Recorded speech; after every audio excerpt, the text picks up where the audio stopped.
आज मैं आपको एक ऐसे रेस्टोरेंट के बारे में बताने वाला हूँ जिसकी कहानी सुन के आपके रोंगटे खड़े हो जाएंगे। ये जो रेस्टोरेंट है दिल्ली में है। दिल्ली के करोल बाग इलाके में ये रेस्टोरेंट है। रेस्टोरेंट का नाम है अमित रेस्टोरेंट। मैं थोड़ी सी इसकी जानकारी दे देता हूँ। अमित जो एक रेस्टोरेंट ऑनर है वो 30 साल का है। उसके नीचे विनय नाम का एक वर्कर काम करता है जिसकी उम्र 27 साल की है। अमित के कैरेक्टर के बारे में मैं बता देता हूँ। अमित जो थोड़ा गुस्सेल और खड़ूस टाइप का आदमी है, वो हर चीज़ पे, छोटी छोटी चीज़ पे विनय को सुनाता रहता है। और सबसे बुरी बात ये है कि वो सबके सामने विनय को सुनाता है। बट अमित ने ये नहीं सोचा था कि एक दिन विनय को उसके फैमिली के साथ जो वो सुना देता है वो उसके ज़िंदगी का बड़ा ही बेकार दिन होगा। उसके बाद से उसका डाउनफॉल शुरू हो जाता है। तो चलिए मैं आपको इस वीडियो में बताता हूँ कि कैसे अमित के साथ क्या हुआ है, और ये वीडियो आप लास्ट तक देखिएगा। इससे पहले मैं आपको बता दूं, अगर आपको वीडियो अच्छी लगती है तो वीडियो को लाइक कीजिएगा, कमेंट कीजिएगा, चैनल को सब्सक्राइब करके बेल आइकॉन पर क्लिक कीजिएगा। साथ ही मैं आपको बताना चाहूँगा कि मैं डेली एक वीडियो बनाना चाहता हूँ। तो अगर आपके साथ भी कोई पैरानॉर्मल एक्टिविटीज़ हुई हो या आपके फैमिली में हुआ हो तो आप मुझे इंस्टाग्राम या फिर मेरे जीमेल पे ये शेयर कर सकते हैं। सारी डिटेल्स मैंने डिस्क्रिप्शन पे डाल दी है। चलिए वीडियो की शुरुआत करते हैं। अमित जो एक रेस्टोरेंट ऑनर है, एक दिन वो अपने रेस्टोरेंट पे बैठा हुआ होता है। दोपहर के 12 बजे कस्टमर्स की अच्छी खासी भीड़ होती है। विनय अपना डेली का काम कर रहा होता है। अमित रेस्टोरेंट के चक्कर लगा के देख रहा होता है कि सारे वर्क सही से चल रहे हैं या नहीं। वो किचन में जाता है, देखता है कि एक प्लेट में ऑयल है, मतलब अच्छे से धुला हुआ नहीं है, थोड़ा ऑयली प्लेट था। वो बिना कुछ सोचे समझे विनय को बहुत ज़ोर से चमकाने लगता है कि तुमने ये कैसे साफ़ सफाई नहीं करते हो, तुम्हारा यहाँ काम करने का कोई मतलब नहीं है, और बहुत कुछ बातें सुनाता है। विनय चुपचाप उनकी बातों को सुनता है, सॉरी सर बोल के वहाँ से निकल जाता है। ऐसा एक बार नहीं कई बार हुआ है। अमित विनय को सबके सामने चमकाता ही है, सुनाता ही रहता है। बट विनय ज़्यादा इसलिए ध्यान नहीं देता है क्योंकि जितने भी लोग होते हैं वो उसके नॉन पर्सन नहीं होते हैं, तो वो बात को ऐसे ही जाने देता है। एक दिन क्या होता है, दोपहर का समय, रेस्टोरेंट खाली होता है। विनय के बारे में मैं आपको बता देता हूँ। विनय जो है कोलकाता का रहने वाला है। उसकी शादी हो चुकी है, उसकी वाइफ भी कोलकाता में ही रहती है। एक दिन उसकी वाइफ उसको सरप्राइज़ देने के लिए अमित के रेस्टोरेंट में आती है। जैसे ही वो अपने वाइफ और अपने बच्चों को देखता है वो बहुत ही खुश हो जाता है। वो उनसे बातें करने लगता है। उसी समय अमित के कुछ खास दोस्त जो होते हैं रेस्टोरेंट में खाना खाने के लिए आए होते हैं। बट विनय अपनी पत्नी से बात करने में इतना बिजी होता है कि उनके ऊपर ध्यान नहीं दे पाता है। इस समय जो अमित होता है वो रेस्टोरेंट के बाहर होता है। जो अमित के फ्रेंड्स होते हैं वो कुछ देर वेट करते हैं, पर उन्हें उनका खाना टाइम पे नहीं मिलता है, तो वो बाहर निकल के जा रहे होते हैं। उसी समय अमित जो है वहाँ पहुँच जाता है। अपने दोस्तों से पूछता है कि क्या बात है। उनके दोस्त सारी चीज़ें बताते हैं कि वो किसी से बात कर रहा है और उसने हमें हमारा खाना जो है, पार्सल जो है, टाइम पे नहीं दिया। ये बात को सुन के अमित जो है बहुत गुस्सा हो जाता है और सीधे अंदर आता है और बिना कुछ देखे, बिना कुछ सोचे समझे उनकी वाइफ और बच्चों के सामने विनय को बहुत बुरी तरीके से चमकाता है। बहुत ही बुरा भला बोलता है। ये सब देख के उसकी बीवी गुस्से से आग बबूला हो जाती है, पर वो उस समय उसको कुछ नहीं बोलती है। विनय जो था रोते हुए अपने वाइफ और बच्चों को लेके वहाँ से अपने घर चला जाता है। घर मतलब कि जो रेंटेड अपार्टमेंट में वो रहता था वहाँ वो चला जाता है।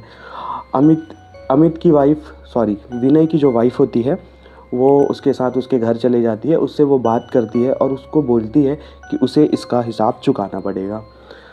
मैं बता दूँ आपको, ये बात मैं आपको बता दूँ कि उसके बाद जो है अमित तो वैसे गुस्सा कर लेता है, पर गुस्सा करने के बाद वो थोड़ी देर में अपने काम पे बिजी हो जाता है, इतना ध्यान नहीं देता है।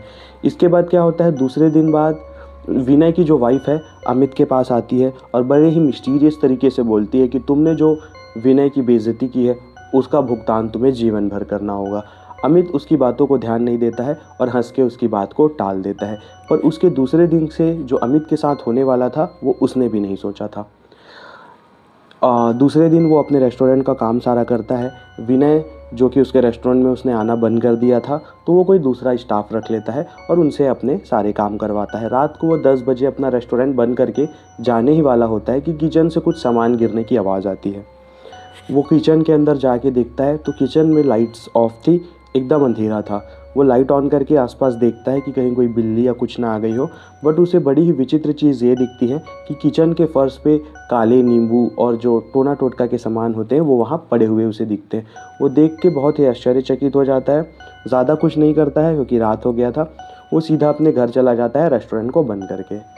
दूसरे दिन से उसे 2 अजीब चीज़ें नोटिस होती है। पहला ये कि उसके शरीर में और हाथ पैर में बहुत ज़्यादा दर्द रहता है। उसको ठीक से चलने में, अपना काम करने में पहले जैसा आसानी नहीं होती थी, परेशानी होने लग गई थी, जबकि उसे कोई ऐसी बीमारी नहीं थी। और दूसरा ये कि उसके रेस्टोरेंट्स में जो कस्टमर्स थे उनका आना कम हो जाता है।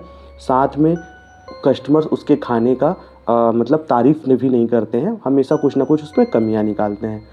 अब अमित को लगता है कि हो सकता है कि जो नए शेफ़ है या जो नए वर्कर्स काम करने आए हैं वो ठीक से काम नहीं कर रहे हैं।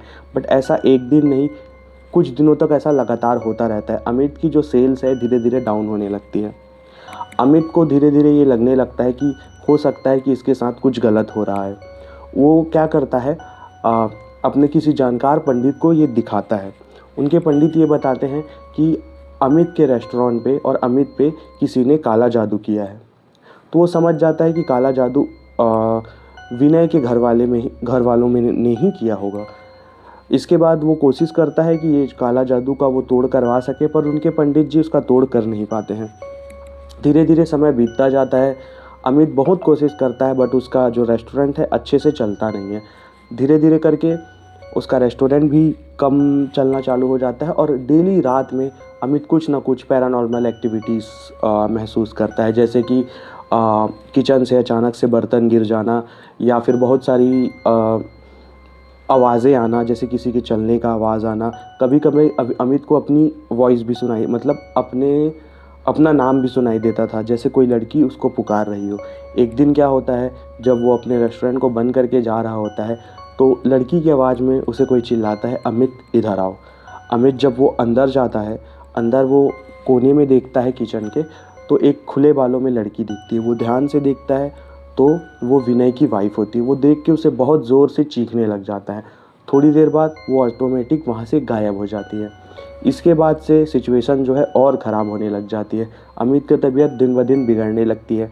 एक दिन अमित को अचानक से हार्ट अटैक आता है और उसको आईसीयू में भर्ती करना पड़ता है। इसके बाद से उसकी जो रेस्टोरेंट है बिल्कुल भी चलना बंद हो जाती है और अमित की सेहत भी बहुत ख़राब रहती है, तो वो आईसीयू में ही होता है। तो ये एक छोटी सी स्टोरी थी कि कैसे अमित की एक छोटी सी गलती अब मतलब जो विनय होता है उसको फैमिली के सामने इंसल्ट करना बड़ा ही भारी पड़ता है। बाद में जब वो विनय की फैमिली के बारे में पता करता है तो उसे पता चलता है कि विनय की जो वाइफ होती है वो कोलकाता से है और उसको काला जादू बहुत अच्छे तरीके से आता है। उसने ही ये काला जादू किया था जिससे अमित की तबीयत और अमित का जो रेस्टोरेंट था पूरी तरीके से ख़राब हो गया, बर्बाद हो गया। तो ये एक छोटी सी स्टोरी है जो मैंने आपको बताई है। अगर आपको स्टोरी अच्छी लगती है तो आप कमेंट्स में बताइएगा मुझे, और आपके पास भी कोई स्टोरीज़ हो तो मुझे आप शेयर कर सकते हैं। Thank you so much.